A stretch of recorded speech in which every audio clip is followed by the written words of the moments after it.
The following episode of the Maui Chamber of Commerce's Business Matters was originally broadcast on November 12th, 2024.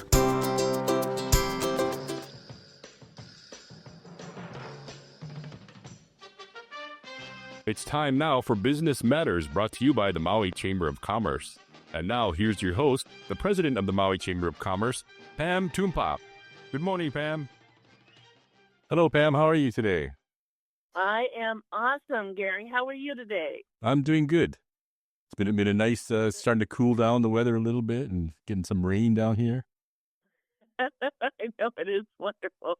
Getting a little cool up country, too. I think we're getting ready to start getting our sweaters out. Just in time for Thanksgiving. There you go. Yes, well, so great to connect with you this morning. Thank you for all that you do for our show, and we so appreciate you and KAOI. And welcome, everybody, to Business Matters. We are going to have an exciting day today. But before I start the show, I do want to thank everybody for coming out to the Made in Maui County Festival, the 11th Annual Hawaiian Airlines Made in Maui County Festival. It was such a phenomenal day. The crowds were a little bit lighter. I know there's so much going on, and it was just before the elections, and just our community was so involved in so many different things. But for the vendors, it was a tremendous day. The activities, and for all the guests who came, it was a hot day. And so, we really are going to remind people in the future just to really be careful on days like that, whether it's our event or any event. We had a number of people who were just really feeling the heat, and some had, just dealing with a tremendous heat, and we had people sitting down. We didn't want anybody to get heat stroke, but just a wonderful event. And it always takes the community to do it, so we want to thank all of our sponsors and volunteers, and the MAC, and of course the chamber team, and Maya White, who is helping us with the event every year. And just, it was a great Friday and Saturday, and thank all for your participation. But this morning, right after that, was, of course, the big election. And we have with us this morning Jennings Imel. He is the vice president for the U.S. Chamber of Commerce, and he has been doing this job now for a while. He is with the Western Region in the Government Affairs Division of the U.S. Chamber of Commerce. His office is responsible for legislative and political grassroots activities in Arizona, California, Hawaii, Nevada, and Utah in support of the Chamber's national public policy goals. Before joining the U.S. Chamber in 2013, Jennings worked in Washington, D.C., at the U.S. Association of Former Members of Congress, and at the public affairs firm Mercury, Clark, and Weinstock. He also worked in the California State Assembly and managed and worked on several successful congressional and state legislative campaigns, mostly in Southern California. He has a master's degree in international affairs from the George Washington University, and a bachelor's degree in political science and German from the University of California, Riverside. If you've not heard Jennings before, you're going to find him a great treasure. He has been on our show numerous times, and we're thrilled to welcome him back. So aloha and good morning, Jennings. How are you? I'm doing great. Thanks, Pam, and thank you for the wonderful introduction. I appreciate it, and for all that you do at the Maui Chamber. Oh, thank you, and bless you. There's been a lot going on in California, too. You folks have seen your fair share of wildfires as well. How's that going? Yeah, absolutely. Yeah, there's one. I know that's kind of in the process of being contained. I think it's now somewhere up to like 40% contained in Ventura County. That's kind of been the largest one that we've had, over, I think, 30 square miles. 150 some odd structures destroyed. So, I mean, this is obviously, kind of part of living out in the West. It's something that we've grown accustomed to, and all too familiar, unfortunately, not just in California, but throughout the Western United States, and obviously in Hawaii, with the experience in Maui last year. Unfortunately, this has kind of become just like I said, part of kind of living in the West. And now hopefully Congress will get its act together. I know we'll talk a little bit about kind of what we expect in the lame duck session, but there's got to be a number of items that need to be dealt with. But One of the big ones is emergency supplemental funding for disaster relief. So hopefully Congress will be able to tackle that issue in the lame duck. I hope so as well, because our hearts go out to you and just all across the country. I mean, we've just seen devastation after devastation after devastation this year. It just seems like more than I ever remember. But yes, we definitely hope they address that. Well, let's talk about the thing that is on everybody's mind and what it means for Hawaii. Let's talk about the election results and the new incoming Congress and administration, and hear your thoughts and the U.S. Chamber of Commerce's view.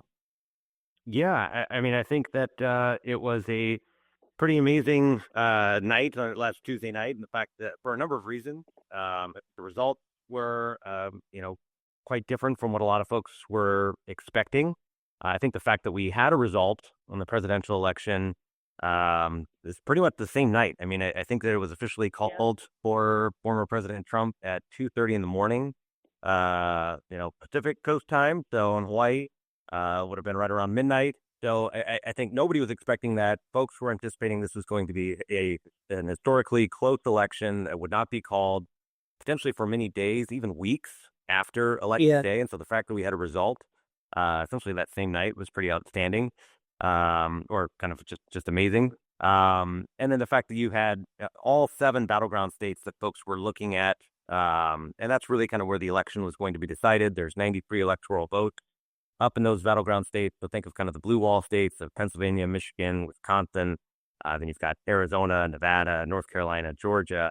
Going into the election, the polls were all extremely close. It looked like it was going to be essentially a toss-up between Kamala Harris and Donald Trump. It could go either way. Of course, former President Trump ended up sweeping all 7 of the battleground states, which is something that very few people, I think, anticipated. And so that ultimately got him to an electoral college count of 312 to 226, which is not as close as what folks were thinking. And I don't know if it necessarily constitutes a landslide, but it's a pretty significant margin of victory. That coupled with the fact that you had a popular vote win for the former president as well, something that a lot of folks are not anticipating. We don't know exactly how large that margin is going to be because they're still in the process of counting votes, particularly in California. So that margin is probably going to dwindle, but he is going to have a pretty significant mandate, winning the electoral college by such a large margin and winning the popular vote. Plus, a lot of the Senate races, very, kind of big surprises there as well. I think a lot of folks thought that Republicans were going to take the Senate, just because, you kind of started at a baseline of 50-50 with Joe Manchin, the Democrat, retiring out of West Virginia. That was going to flip to a Republican control. You had a state like Montana, which looked like John Tester, the Democrat there, was really in danger, and the Republican candidate, Tim Sheehy, was a strong candidate. So I think most folks were anticipating something like a 51, 52 kind of seat majority for Republicans in the Senate. But they ended up having an even better night than a lot of folks probably expected, and that they picked up Montana, they picked up Ohio. Of course, they had the West Virginia pickup, and then Pennsylvania as well, which is kind of something that was not on a lot of folks' radar. The Republican candidate there, McCormick, had been down pretty consistently by a pretty large margin in most of the polls for the last several months. And so the fact that, even though I know that it's not totally officially called, the AP has called it. Bob Casey, the Democrat senator there, I think he might try to challenge the result because it's extremely close, but it looks like Pennsylvania is going to be a Republican pickup. So Republicans are going to have a 53-47 majority in the Senate, which is a much larger margin than I think a lot of folks thought going in, and obviously is going to make things a lot easier for the incoming president to be able to get his nominees through the Senate and to be able to get his administration staffed up as well.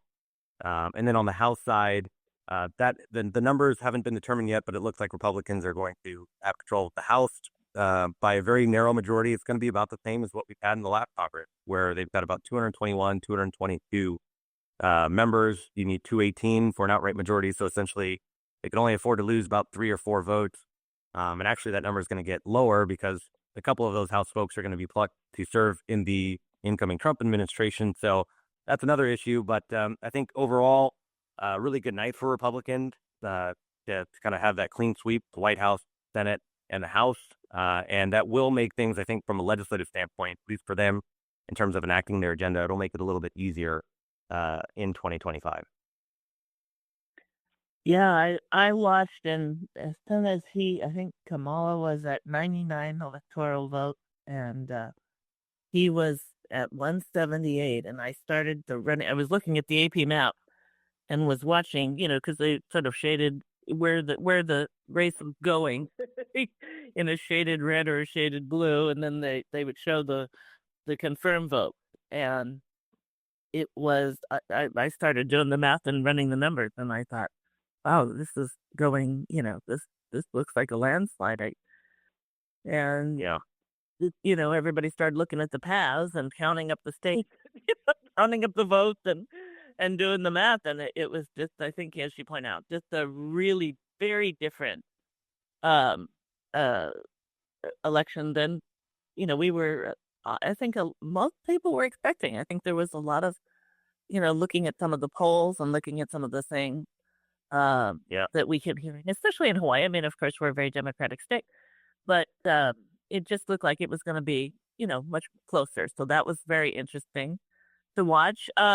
One of the things that's come out here recently is one of our top economists, Dr. Carl Bonham, looking at the president's agenda and recognizing, of course, with the Jones Act and everything that, we have other pass-through fees that go on everything that we ship in, which raises our costs. But he was talking about concern over what's going to happen with, the new president or returning president's agenda on tariff and sanctions, and how that might raise costs for Hawaii. Can you talk a little bit about that and what do you think that impact might be for Hawaii and across the nation? Yes, absolutely. Happy to kind of talk about that. And obviously, on a lot of these ideas, we weighed in the past. The U.S. Chamber has, of course, back when President Trump was the 45th president, we weighed in on some of the tariff policies and stuff that were enacted in 2018, if you'll recall. We've continued to weigh in on some of these ideas as they've been floated on the campaign trail as well. We don't endorse in presidential races, of course, so I just want to make that clear. We do endorse in Senate and House races at the U.S. Chamber, getting behind kind of pro-business candidates, but we've never endorsed kind of at the presidential level. But that being said, we do weigh in on behalf of our members on all of these issues, and the tariff one is, of course, it's going to be a big one. That's something that's been front and center in former President Trump, soon to be incoming President Trump's agenda. Something he's been very kind of personally passionate about for a number of decades, and some of the ideas that have been floated out there, 10 to 20% across the board tariffs on just about every country, incoming goods from every country, 60% tariffs on imported goods from China, maybe targeted, tariffs of 100% or 200% on specific countries that aren't kind of behaving well or kind of, acting the way that we'd want them to act.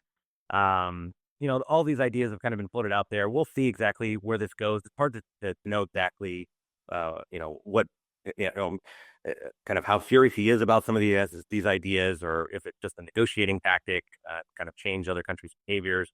I will say, though, that the tariff issue is something that the president has pretty fair degree of jurisdiction over just by himself. He doesn't necessarily need Congress to act on this. So it is something that we have to kind of keep a close eye on. And it's an issue where the House and Senate would not necessarily be able to kind of control necessarily what he does. And I don't even know what the appetite is among the House and Senate folks to do that. The Republican Party obviously changed quite a bit over the last 8 years or so on that issue. But it is something that it would take typically months to kind of assess exactly kind of how they would want to roll out the tariff. But it would be a process that would take, anywhere between a few months to 6 to 8 months, something like that, between kind of laying the groundwork and actually implementing a tariff scheme. We don't know how it's going to play out. We're going to continue to weigh in on it. We obviously oppose those kind of across the board tariffs, essentially a tax on companies in America that are importing products from abroad. And of course, Hawaii is one of the most vulnerable states in the country in that sense, and that Hawaii gets so many products particularly from the Asia Pacific region, from China and other countries. So if you were to have, a tax that's 10 to 60% on all of those imported goods. That would not be a good thing. And then, of course, even for goods that are manufactured in the United States, that manufactured in Hawaii, a lot of times there are input that come from all over the world as well. So this really kind of hit folks up and down the supply chain. And the tariff issue has been something that's been floated as an idea to pay for tax, kind of extending some of the tax pieces from 2017. That's the big policy fight next year. Is many of the provisions from the Tax Cuts and Jobs Act are set to expire. It's about $4.5 trillion of tax cuts set to expire, and to help pay for that, tariffs have been floated as an idea. All this is to say that we just really don't know how this is going to play out, but we are going to have to continue to be vocal in our opposition to across-the-board tariffs and why they're not good for the economy, and particularly for the economy and for businesses and their workers in the state of Hawaii.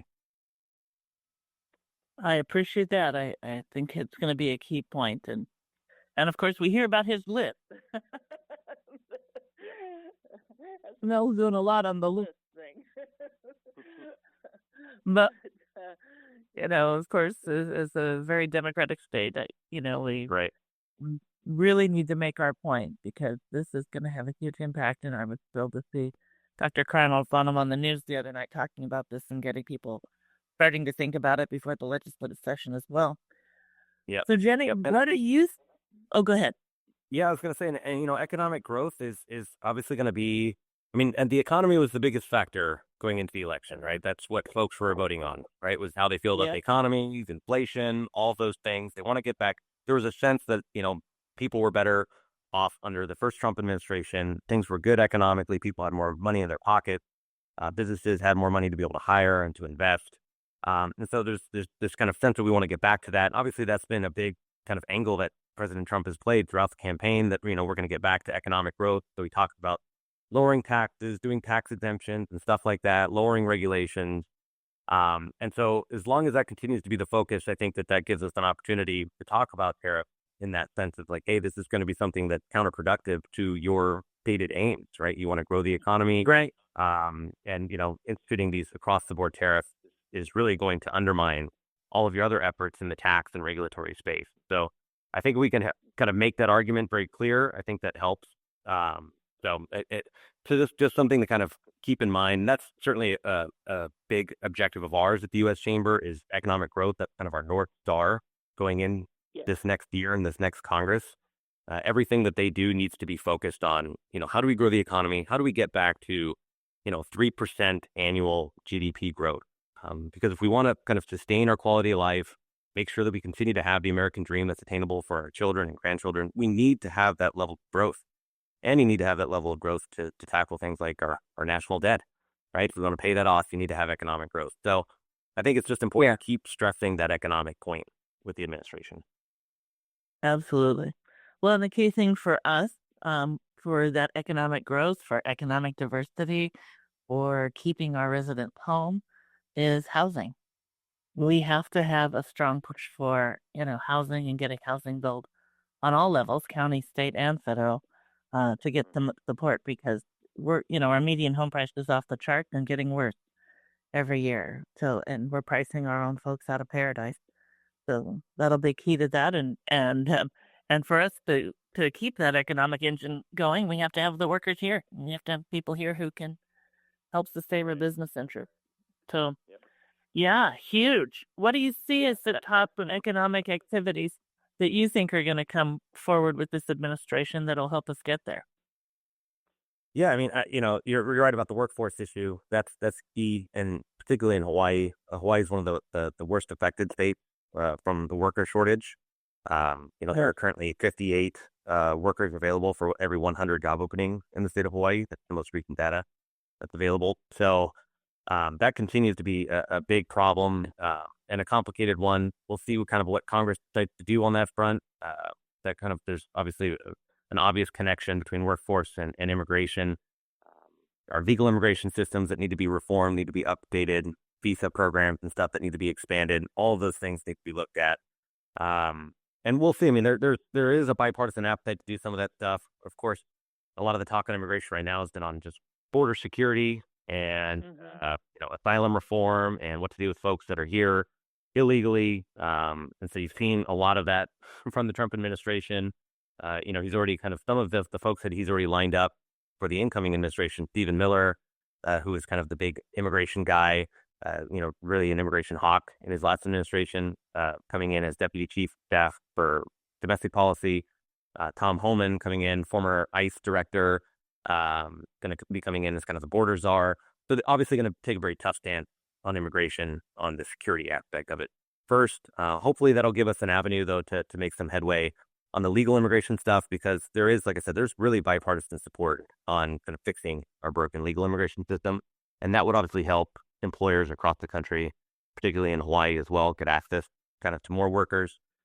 So that's a big deal that's out there. And that's something, by the way, that, the president will work on his own. He has a lot of leeways. So that's one of those things where President Trump coming in January 20th, that's one of the first things that they can do without Congress. And then hopefully we can get some congressional action there as well. The other big issue when you talk about business, economic growth, tax. It's got to be tax. We've got to find a way to extend the pro-growth tax measures from 2017. So think of things like expensing for research and development and bonus depreciation for large, capital investment and heavy machinery and equipment and stuff like that. Those tax benefits have been expired now for a couple of years. And so businesses are no longer able to invest in new R&D. They're not incentivized to do so. They're hit with a tax that they weren't expecting. Essentially, they're no longer able to write that off. So that's been a real big problem for businesses up and down the country. You've got the 20% deduction for pass-through businesses. This is the 199A, Section 199A deduction. For LLCs, S Corp, they're able to get essentially write off 20% of their qualified business income right off the bat, have that not liable for tax. That's been a huge boon for particularly small businesses, because it kind of creates parity for those small businesses with the corporations, with C Corps. That's set to expire at the end of 2025. There's a lot of stuff like that. And so we have to be focused on the pro-growth tax provision. And the Congress wants to do something. The House and Senate are pretty much aligned on kind of wanting to get those pro-growth tax provisions passed. The Trump administration obviously wants to get this passed. So I think that's an obvious opportunity, and that's going to be good for business. And then you look at on the regulatory side, we're not going to see nearly as many kind of onerous regulations that are hampering businesses as we saw with the last administration or the current administration. I think that there's going to be a very different view on regulation. So that should give some businesses and job creators a little bit of breathing room as well. So there's some good things coming down the pike. Well, that's good to hear, because we've just seen so many challenges and exacerbated by starting with COVID, and being an island that is very dependent on the visitor industry, and the most dependent on the visitor industry in our state. And then, of course, continuing the wildfires. So looking at different ways to shore up our businesses and bring back tourism in the way that we want to now in Hawaii, regenerative tourism, and teaching people about our culture and values, which visitors really seem to be loving and enjoying. I don't know why we didn't do it sooner, but it definitely has been picking up momentum there, and will continue as we bring it, continue to move that agenda forward. But it's good to hear, I think with all these different tax moves and the things that the U.S. Chamber of Commerce is doing and advocating for, and when you do this day in, day out, I really appreciate the work that you and the U.S. Chamber do in this arena. It would seem to me, given the election and, people looking at the election and the strong call for rebuilding the economy and revisiting, people's desire to, the saying this word, it's out of control. We need to, focus on the economy. That has been President Trump's agenda. And I know that we looked at other social service things in the election that just was resonating with some groups, but just clearly wasn't resonating enough to carry the election. Do you now feel you're going to see, as you said, there's a lot of support on both sides, but do you now feel that more of the Democrats are really going to jump in on some of these key economic drivers and issues to, recognizing that this was a key thing that was a huge impact in the election? And it was something that you're now hearing reports that they didn't touch upon enough. So do you think that also as added incentives for them to really expeditiously move forward with some of these programs and make headway. Yeah, I think so. I do think that there's been a lot of recriminations in the aftermath of the election last week on the Democrat side, and there seems to be kind of this broad acceptance, realization that the Democrat Party has kind of gone away from representing the interests of kind of the everyday man and woman, working class, person in America. Maybe they've focused too much on other issues that were not kind of kitchen table, like essential issues that folks are worried about on a day-to-day basis, and that have become maybe preachy or whatever it is. And I think you've seen some of that kind of those realizations come about and be discussed over the last couple of days. And I think that you're going to see a number of Democrat members in the House and Senate that are going to become a little bit more laser focused on some of those kitchen table issues. Hopefully mostly in the sense of trying to grow the economy, not trying to kind of slice the pie up and give certain pieces of the pie to certain groups or whatever. We obviously don't want that approach, but we want to grow the pie, the economic pie, and expand opportunity. But I do think I'm encouraged. When you look at the very narrow margin, both the Senate and the House, but especially on the House side. I mean, Republicans are going to have just a couple of seat, 2-3 seat majority. There are a lot of Democrats that are very much kind of in the middle, centrist Democrats that want to work with the other side, want to get some good stuff done for the business community to grow the economy, want to tackle our debt and deficit. So I'm very encouraged by that. We at the U.S. Chamber, we endorsed about 130 members in the House and Senate this last cycle, Republican and Democrat. A number of Democrats we got behind, particularly in the West, where we have a lot of those kind of pragmatic centrist folks. State of Hawaii, you've got Ed Case is a great member that we worked very closely with. We endorsed him this last cycle. Jill Takuda is somebody that we're developing a relationship with as well. Seems to kind of want to work with us on a number of different issues. We've talked about some of these things like the 20% deduction for pastor businesses. So there are a lot of really good members, Democrat and Republican, that want to get stuff done. And you're going to need those folks that are in the middle, willing to reach across the aisle, focus on economic growth, because the middle is going to ultimately determine what happens. When you've got such narrow margin, and we know how things kind of went in the last Congress, with the inability to get all the caps kind of lined up in a row on the Republican side in the House, we're going to rely on those kind of moderate Democrats to get stuff across the finish line. So I'm encouraged by kind of what I've seen in the makeup so far. Yeah, I've been listening, as you said, everything's just been unfolding over the last few days. But to hear people say, as they go back and they look at the loss and they look at the messaging, to say, yeah, we didn't realize that it was that strong, and that we really, the economy was it seems to be, the key component in the election. That piece just went enough's enough now. We've got to, we're in trouble. And for those who are listening, if you want to know about the national debt, look at truthandaccounting.org. It's staggering, and it will show you both the reported national debt that you see often in the media and the actual national debt when you account for unfunded liabilities, which businesses often have to look at. So it's one of those things that is really amazing when you look at that, and you can't write it down fast enough because it picks up very quickly. So, Jennings, I know you also wanted to share a little bit about an update on Chamber Week coming up in January 2025. I'm sorry, what was that on Chamber Week? I understand you wanted to share a little bit about what's planned for Chamber Week in 2025. Oh, well, I mean, I know that, I certainly plan to be out there, Great. On Oahu for the opening of the legislature and Chamber Week and all of that. That's obviously a great opportunity. And for anybody that's listening in, certainly encourage you all to reach out to Pam and Amber. And if you're okay with that, Pam. Absolutely. Good. And to make the trip to Oahu and make sure that you're meeting with your legislators. It's a really good opportunity to just kind of walk around the building and kind of meet with folks, just get to know them. Obviously, you got a lot of freshmen that are coming in for the first time, just starting those relationships. I mean, that's what this business is all about. It's all about relationships. And that puts you in such a great position to succeed later on and kind of getting your issues, through, or, stopping bad things from happening, all that kind of stuff. It just starts with relationships. So please, look into that. Take the time to go over there. I think that the opening of the legislature is, I think it's January 14th or 15th, if I recall. But it's that week, the 13th to the 17th. So I guess it would be the 15th. So yeah, just if you can, make plans to go over to Oahu, join Pam, the Maui Chamber, and really making those connections. I'm going to be there, and also I'm going to be on Maui as well at the end of that week, and would be happy to great. stop by. Yeah, I'd be happy to stop by and chat with your folks if there's time and interest.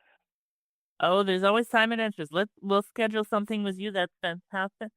Yeah, what we do, folks, is, and Jennings comes over every year. We're really thrilled. He also helps the Chamber of Commerce of Hawaii as part of a program that they do to educate people about the legislative session on Oahu as well.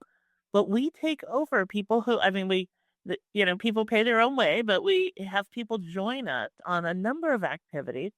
But it does start on opening day of the legislative session, and we will even take people on tours of the Capitol to learn about different offices. But what we do on opening day is we participate in the ceremonies. We walk around and meet with different legislators, our Maui legislators. We always start with them first, and then make our round to connect with Speaker of the House and the Senate President and other legislators. And then we also have a day where we go with the Chamber of Commerce of Hawaii, but also all of our chambers, our neighbor island chambers and other chambers, district chambers or ethnic chambers, who join in a legislative day where we share our business agenda. And that's another fun day where you can come and join and be part of those celebrations. During that week, there's a reception that people can attend and get to network with people from across the state. And the whole point is to build those relationships with our legislators, as Jennings said, share our business, pro-business agenda, and talk to them about what they're planning to work on, understand their issues, and how we can be of service in that arena as well. As they, of course, they're looking at very broad agendas and programs to support our state. So it's a great time to connect, and we invite you to join us. You can reach out to us if you're listening into this, and we will be mentioning it as we move closer to January, but you can also reach out to us at 244-0081. Leave us a message if you're interested. We'll get you on our list, and it's a great time. Jennings, and we'll set up time with you so that we'll have a special program so we can have Jennings and Imel on Maui. If you've gotten to listen to Jennings on the show today, if it's your first time, you're going to get what a treasure he is. If you have heard him before, already what an amazing speaker he is. And so we'll do something. We'll organize it when Amber comes back. She's on vacation, but she should be back in a week. So we'll follow up and definitely do something. I'm so glad that you're going to be here. Yeah, it sounds great. I'm looking forward to it. Us too. Well, Jennings, thank you for joining us this morning, calling in from, I believe, California. Is that where you're at? I know it's where you live. Is that where you're at the moment? You go, Nick. Awesome. Lately, a lot of people I've been talking to are traveling, so I make these assumptions, and they go, "Well, actually, I'm, somewhere else." So great to have you, as always. Thank you for the updates. Thank you for the work that you and your chamber are doing to support businesses and economic growth.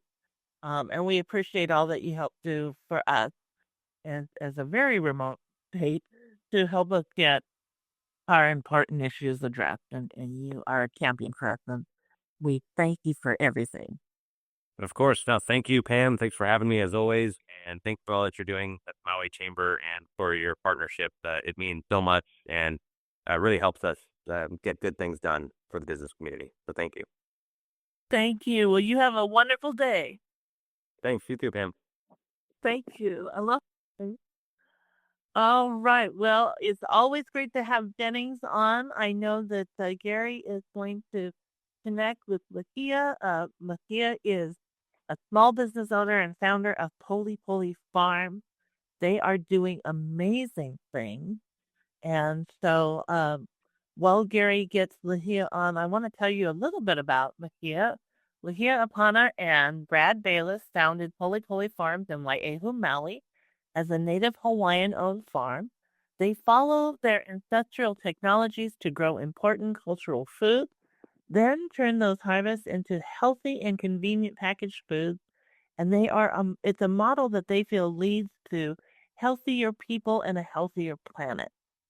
Poli Poli Farm is within the Navaeha region that is famous for the abundance of fresh water. When they purchased the parcel in 2017, it was covered in thick grasses and invasive trees, so they had to do a lot of land clearing to prepare for the farming. But then, as they did that, they discovered traditional terraces for growing kalo and an ancient rock wall. Can you imagine that when you have no idea that that exists to find such a treasure? And so it was really a powerful reminder for them that Aina is culturally and historically significant, and that Poli Poli Farm sits on the same land that fed generations of Native Hawaiians. And the original mahiai of this place practiced regenerative tourism, and they strive to follow in their footsteps.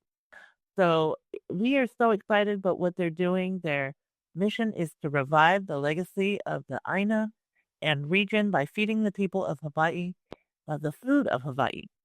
So I'm so excited to talk to Lehia. Uh, do you have Lehia on, Gary? Good morning, Lehia. How are you? Good morning. I'm good, thank you. Oh, it's so great to have you on again. Yeah, thanks. It's been a bit, but it's always good. There's so much happening all the time, so it's good to be back. Yeah, thank you. Well, we're dying to hear. Tell us about what's going on at the farm and current activities. Oh, well, we survived Nate in Maui. That's the first thing, and we recuperated. Mid survive is or Oh yeah, no, it's great. It's just always so much activity and to do it in person, it just takes a whole nother level of energy. yeah. Good energy though. And it's always nice to see customers, new customers face to face. So it's good. I promise. Oh, good. But it does take a lot of energy. It's well worth it, and it kind of just kicks off our holiday season. I feel like, and so that's kind of immediately the next big thing happening for us is getting ready for the holidays. But kind of on a bigger scope, gosh, I guess what's exciting is we are working on building an on-farm food processing center. That's the thing that's been kind of taking up a lot of our energy right now. Um, and so that's exciting because, as you know, we're a value added, we're farmers, but then we also turn our harvest into value added products. So Right. that's going to really allow us to scale and hopefully make a bigger impact. That's awesome. Now, tell everybody about what kind of foods you're going to be processing in this center. Yeah, so right now, I mean, to start is basically scaling up our current products. So currently, mm, pardon me? Oh no, go ahead.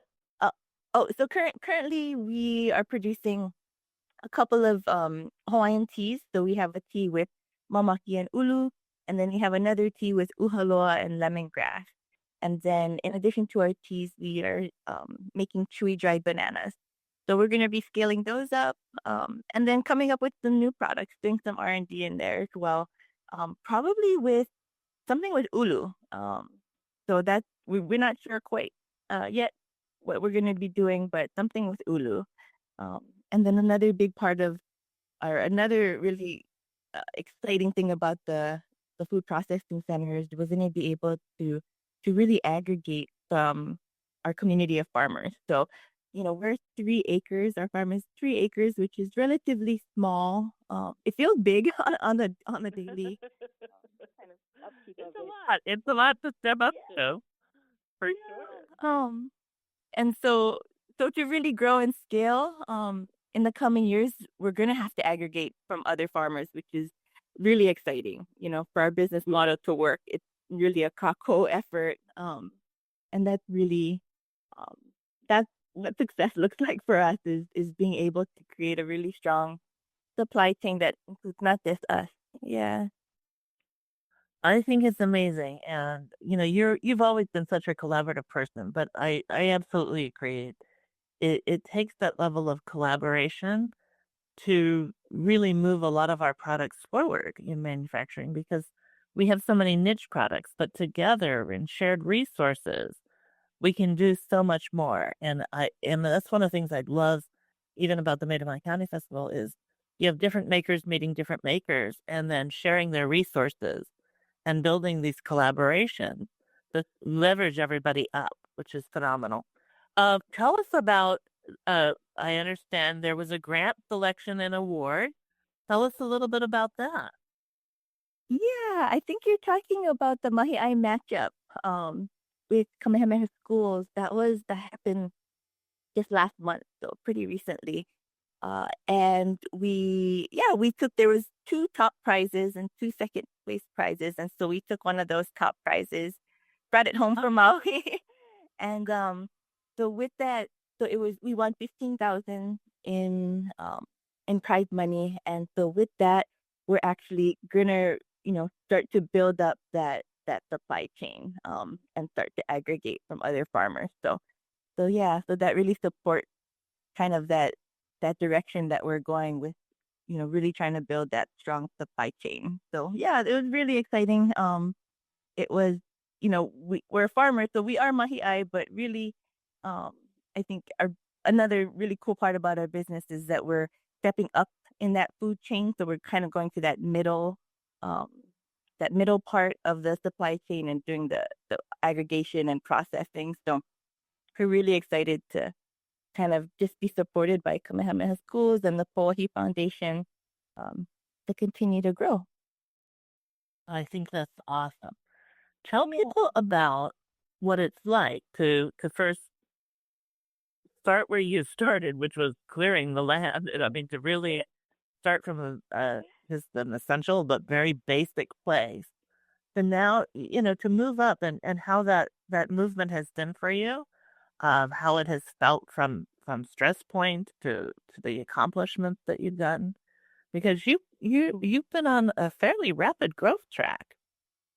Yeah, yeah. It's funny you say that because I was just telling somebody, man, it feels like we grew so fast, but not fast enough at the same time. I mean, it's kind of a weird, I hear that. depends on what day you catch me on. It feels like it's really fast, and sometimes want to go faster. But yeah, we started, you know, really during the pandemic. We were doing or we were clearing a lot of land before that because when we purchased the parcel that we were farming on, it was completely covered with invasives, and so in 2020 is when my husband and I both went full time into farming.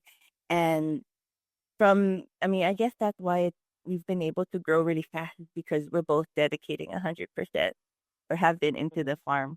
But it's been up and down. I mean, it doesn't matter whether you're farming, whether you have any kind of other business. Entrepreneurs are very familiar with the ups and downs of business. But right now, I feel like we're kind of going through some growing pains. It's good and we're growing, but it's tough, Yeah. to scale up. And I think probably our biggest growing pain, and I think a lot of entrepreneurs can relate to this, is building our team. Yeah. Scaling up so that it can move from just Brad and myself and our family members and whoever else we can grab to help us do stuff, to really starting to get a team. And so we've been able to hire one farm assistant. We're actually looking for another one. I'll take this Okay. opportunity to plug that. Um, but it's the people.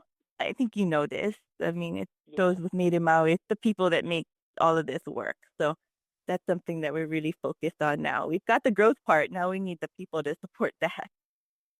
Yeah, growth is one of those challenging things because on the one hand you've got growth and you've got new income opportunities, but to scale up and get the help to do it and maintain it, and this is a tough labor market. So I'm going to give you a moment. Make your pitch.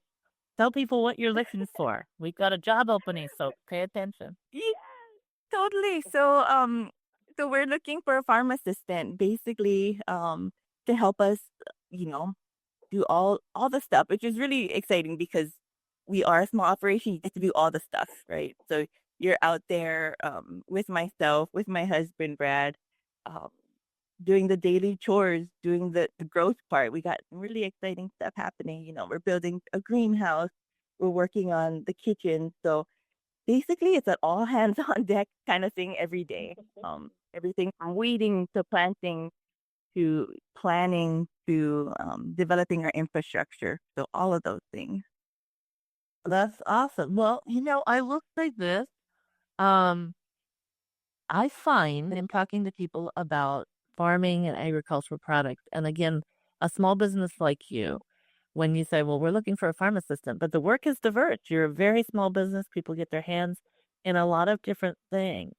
And in the past, some of our jobs were very monotonous. I remember talking to some of the folks that were laborers at HTNS as the plant was closing down, and they were out in the fields all day doing the same thing all day, every day.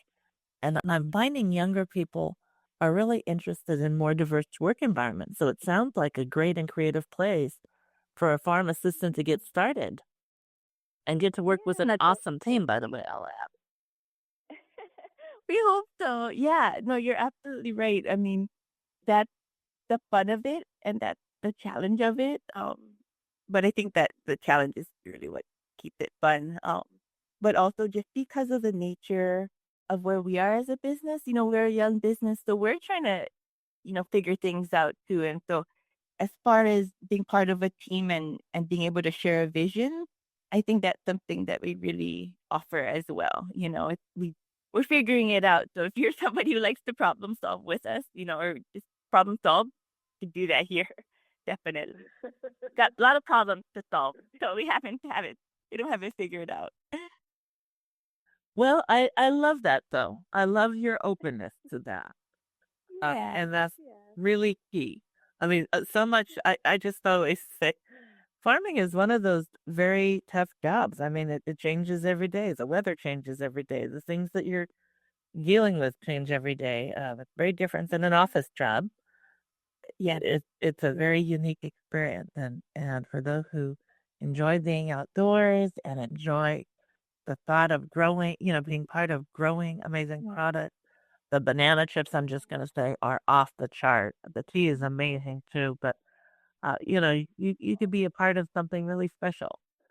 So I will tell them at the end how they can reach out to you, but because I do want to hear about, and by the way, they need help now because we're going to talk about their plans for the holidays too. So let's talk about what you're working on for the holidays. Any specials or things that promotions or places you're going to be where people can learn more about you this holiday season?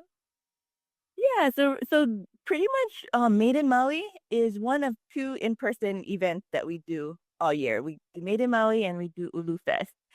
Besides that, we're really focusing on our digital marketing efforts as we head into the holidays. And so been I won't give anything away, and actually some things that aren't even final. But we definitely will be doing, the Black Friday, Cyber Monday kind of deals. But as far as being in person, I don't foresee that anywhere. So the best way to sort of keep in touch would be to subscribe, and we're going to be rolling those out in the next few weeks. Just start to subscribe to our newsletter and kind of keep in touch on thing you need. Did you get to participate in the class that we did on prior to the festival? I know it was a really crazy time, so a lot of people weren't able to sign up for it. But on trying to 2 or 3x your online sales. I didn't. No, I didn't. Oh, okay. That Well, sounds we'll like send you some information. I know we're going to do it again, but it was through Gore, California, and Hawaii. And the district director, Kat Shepard, was put together an awesome cohort of trainers and digital experts in online selling from different regions and universities, as well as people in Hawaii. and some technological leaders out of Oahu. And it was a 6-week course, and they just did sort of a reveal of how they applied the training to their websites and where they were going with the new website. But we're going to do it again. It was very successful, and we're going to be doing that again. So we'll let you know because, digital for us in Hawaii, digital is a great way to go. And gearing up for Black Friday, Cyber Monday, the whole holiday season. What is your website where people can go to and be looking for these amazing programs? Yeah, it's really easy. It's polypolyfarm with a S.com. And I will note it's really easy to remember for Maui folks because they think of poly a country, but I always have to correct people. So we are located in Wai'ehu, um, which the name of the aina that we're on is also Poly. So it's easy to remember because it's Poly, but just so folks know we're actually in Wai'ehu. And for those who, I think everybody knows in Hawaii, but just to say it, because I want everybody to make sure that they get to the website because they have awesome product. It's POLIFARMF. Yeah. So definitely go check it out. So Yeah. your future is looking pretty amazing. What are you seeing in terms of you're working on these amazing projects in the short term. What do you see as your long-term vision? Oh, man. I think it goes back to kind of where this conversation started, that building that resilient and healthy supply chain. So, for us, success looks like not just Poly Farm succeeding, but really bringing our other small farmers along for the ride um, with us. So when I think about the future, and I will be happy and feel satisfied as a farmer, as a business owner, when our community is helping make this supply chain work with us. And that looks like aggregating not just the food that we currently make into packaged products, but developing new products and really um, 1 minute. kind of feeding off of what our community is growing and creating products to help everybody, or not everyone, help the farmers get their foods to consumers in a really easily consumable, convenient way. So, Oh, that's a beautiful vision, Lehia. Thank you so much for joining us. We are so impressed by everything you've been doing and look forward to seeing your great success and the success of others because you're all working together. I think that's going to be phenomenal. Unfortunately, folks, that is our time today with Business Matters. I hope you've all enjoyed today's talk with Lehia and also with Jennings Imel. It's going to be an important year to get involved is at all levels, at local community level, as well as legislative levels, and we are here to help. So please reach us at Maui Chamber of Commerce, and I send blessings and best wishes for a beautiful Maui day and week.